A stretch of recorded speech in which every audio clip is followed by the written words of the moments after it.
It's about my dad. After he died, I wrote this telegram one morning.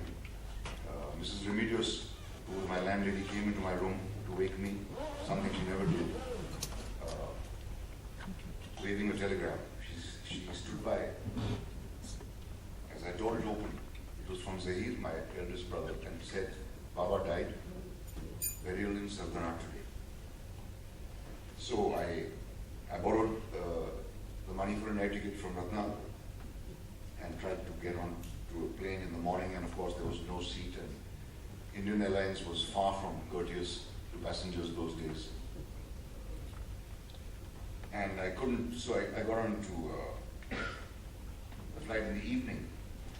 I got to Meerut by about 10 o'clock at night. He'd already been buried away from Sardana, which is about 24 kilometers outside Meerut. And that's where he was buried. But I couldn't make it that night. I got there the next morning. Ammi, my mother, was remarkably composed when I met her. Her last 30 years had gone by sharing his life, serving him ceaselessly. Now the pivot of her existence was gone. The three of us were able to spare less and less time for her, and she hadn't another involvement she could immerse herself in. Yet she was holding back on the lamentation. We feared she wouldn't last long after him, but the old girl had more spunk than any of us gave her credit for.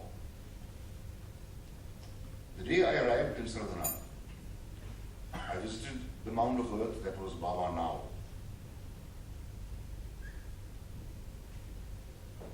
And we had the first of the many easy conversations I was later to have with him.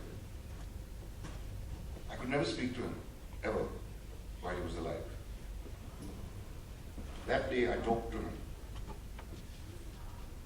about the film I'd just done. I felt his amusement at my playing a shaven-headed Hindu priest. I told him about the one I was going to do.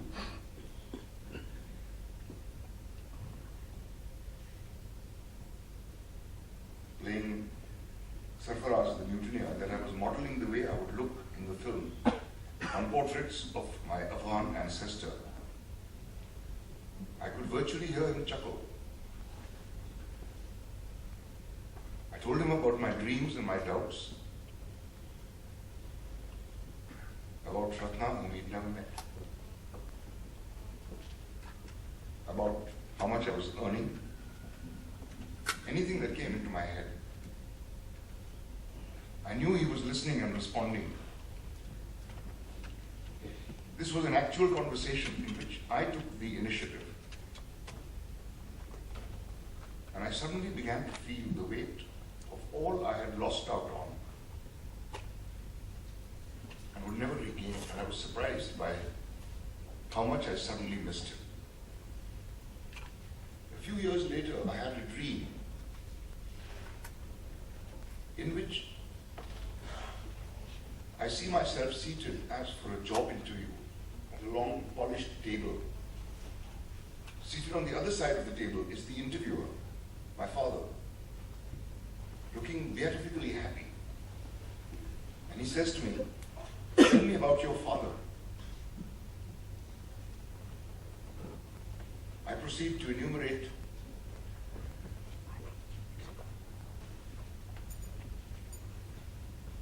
the ways he had failed me, how I'd never felt loved, how I never got what I wanted, how I hated his judgmental nature, his narrow worldview, his negativity. As I quite unemotionally poured out in a steady stream all I had in life never been foolhardy enough to say to him, he quietly listened, not saying a word, and looking unflinchingly into my eyes.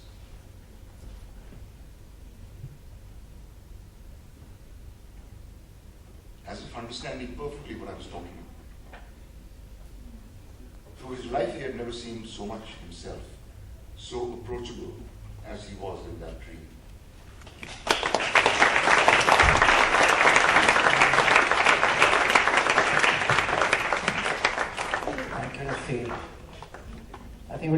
questions from the audience?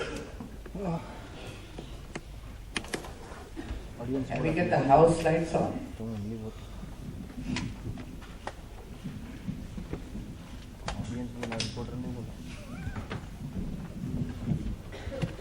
Not go quietly. Yeah.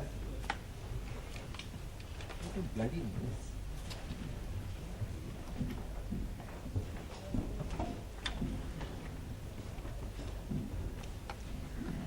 We have enjoyed your performance in the Ishqiya, Grade Ishqiya, as commercial cinema would be. How could you discount that you didn't enjoy that at all? Sorry, I didn't mention It slipped my mind. I really enjoyed those two movies, yes. But if you are an apologist for commercial cinema, let me tell you that I generally do not enjoy doing those movies or watching them. Apart from the ones, some of the ones I did myself too, I don't enjoy watching. Ishqiya and Dear Ishqiya are exceptions.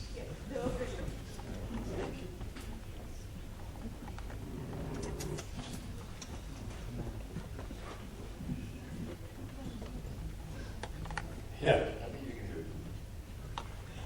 Of all the people you've been caustic about in the book, you're most severe about those whom you describe as having too much self-love. Is self-deprecation an essential attribute of an actor? Wow, that's a tough one. I think self-love is an equally important aspect as self-deprecation is. I think all actors love themselves, and that's one of the reasons they are actors. But it's when self-love takes over everything else that an actor's output becomes offensive, in my opinion. When an actor is only intent with showing off how good he is and considering himself more important than the project he's in, which is the case with many of our stars. And our industry, unfortunately, is completely star-centric. So pleasing the star is always the first priority. So that's what I was really referring to. But to be able to love yourself, I think, is as important a quality as to be able to criticize yourself. Hi. You mentioned that the deplorable state of acting school, which I agree with you. And so I just wanted to ask you, at any point of time in the future, would you be interested in starting a school of your own? No, because I hate the thought of children giving me money to teach them, to help them. It just offends me to my depths of my soul. I have been teaching at the Film Institute and at the Drama School and at Whistling Woods, and have given up on all three institutions, and still do work with young actors whenever I have the time and whenever I have the chance. And whenever I do a workshop, the first question all of them ask me is, how much are you going to charge us? So, yeah, I don't charge them anything. I just love working with them. I benefit more, perhaps, than they do from these workshops.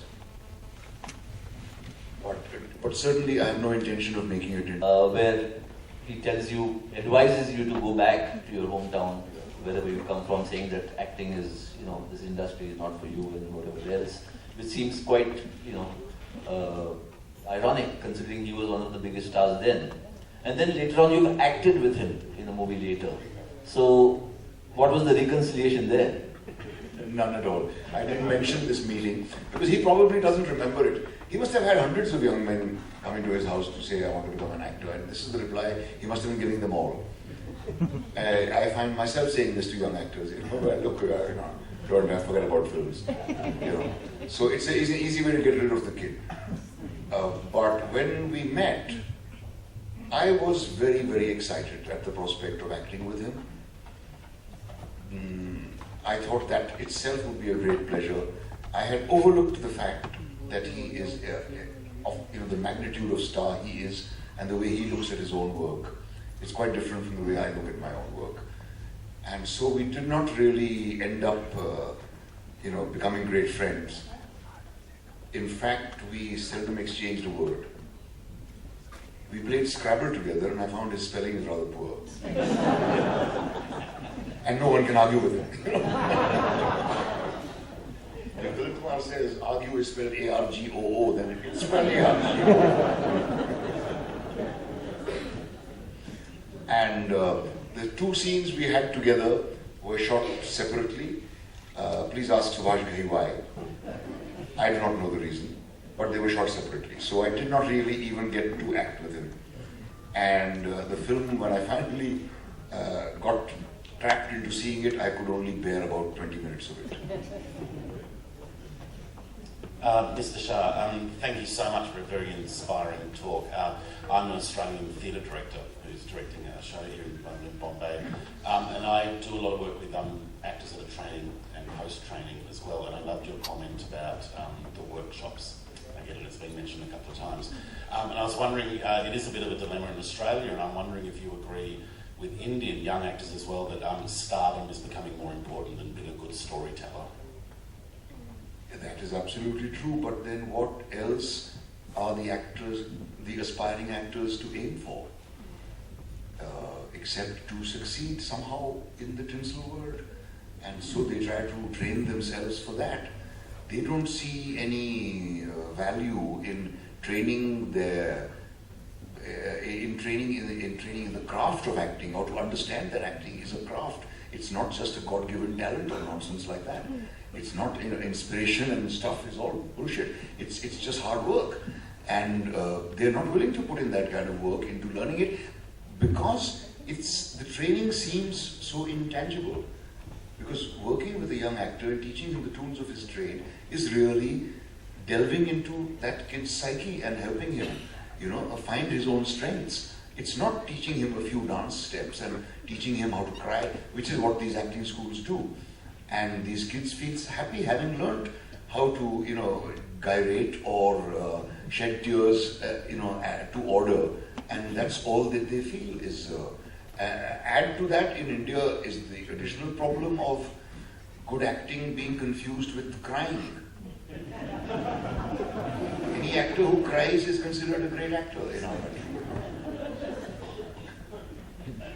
Sir, thank you so much for your talk. It was very inspiring. I have to mention that I see a lot of parallels between you and actor Gary Oldman, as people who are very driven to character-driven roles. So is this something that you have personally felt, that you are very driven to character-driven roles and you would not really, go for a conventional movie? No, I would have loved to be cast in the Clint Eastwood role in Fistful of Dollars, for example.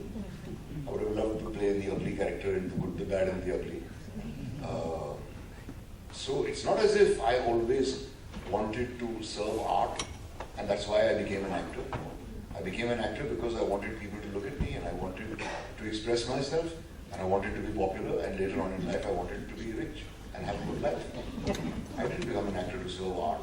I didn't choose to do art films at the beginning of my career. It was coincidence. It was a lucky accident for me. But I happened to be in the right place at the right time, when actors like me, who could play real people, were needed, rather than the synthetic chocolate boys. And filmmakers like Shyam, filmmakers like Mr. Mrinal Sen, Govind Nihalani, even others like Saeed, Ketan, etc., were all planning to make movies. So I just, it was a lucky accident. The only credit I take is to be there. I planned that I would be there because I had a feeling when I was in the drama school and I saw films like Bhuvan Shom and Ankur, that these are the kind of movies in which an actor like me will get work. I too wanted to be a popular hero, I don't deny that. Every actor wants to be popular. So, and I tried it. It didn't work out, that's another matter. There is one part of the book where you talk about this doctor.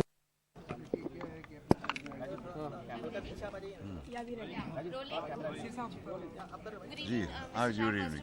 Congratulations, your memoirs have been very well received. So, what exactly are you feeling proud today?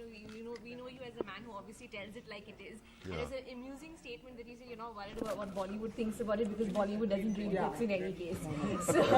Well, Amir Khan perhaps is one exception. He called me up. He read the book and liked it very much.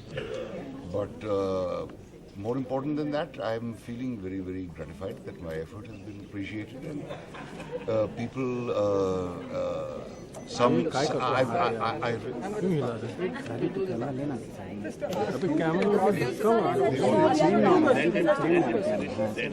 वहाँ से पूछा है यार सवाल. Okay, so 2 minutes means 2 minutes. Right, by the clock. Please, sir. Right, I forgot what I was saying. Amir Khan read the book. Amir Khan read the book, yeah, that made me very happy. But more important than that, Shyam Babu read it, Neera read it, my brothers read it, my wife read it, my children finally read it, and they all approved of it. So, as Satyadev Dubey always used to say, that it's only the few people who matter, whose opinion really counts. And I've got their approval, so I'm extremely chuffed. And Shyam sir, would you like to say Not anything now, about the book? not now, after. We've been getting all riled up. All right, we can see that. He's dying to wait. अबे देख कहाँ रहा है? Okay, right. What, next question, last one. Does anyone else have Okay, right. anything? Okay, done. All right, thank you so Thank you much. very much. Right on.